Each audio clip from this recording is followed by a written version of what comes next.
On their way westward, European trade ships bumped into land, which we now know as North and South America. As they explored the eastern coastline, the tradesmen realized they had found two new continents. In 1522, the Portuguese explorer Magellan sailed around the southern tip of South America and was the first to make way across the Pacific to Asia. Other explorers tried to find another way around the Americas, this time going north, over what we now know as Canada. Eventually, in the late 1800s, after many failed attempts, the British and the Americans found a route. However, it became too dangerous for the sailors because of the constant threat of ice. However, you may think the Europeans were the first to discover the Americas.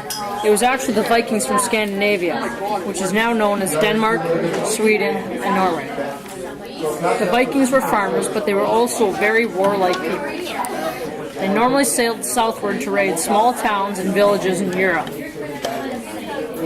They also sailed westward in search of new lands and farms and villages.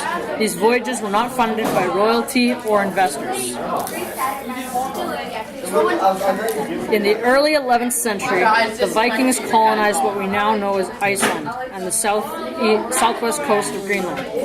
Even so, they searched for more land to farm and live. Icelandic sagas or stories of adventure tell us about Leif Erikson, or Leif the Lucky. In his stories, he traveled many places, and to this day, historians have wondered where Vinland is, a place mentioned profusely in his stories. Historians believed it was somewhere in the southern tip where vines and grapes actually grew. The discovery of Viking artifacts and remnants of Viking buildings at Lasso Meadows convinced many historians that this was the real location of Vinland. Vikings had bad relations with the Inuit and First Nations. Most likely, these people were successful in defending their homes because in 1500s, Viking Greenland was deserted, and so no one knew where they went. The end. Just kidding.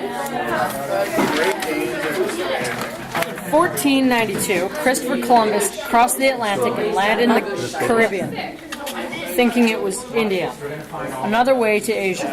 John Cabot sailed for England and had planned to sail the North Atlantic past Iceland and Greenland to Asia.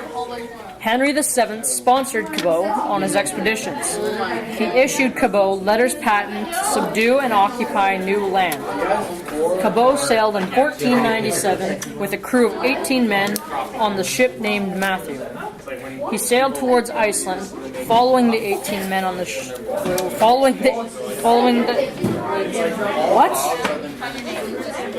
we just screwed up. Following the Labrador Current. Alright, we'll start again. That's alright. I just about finished.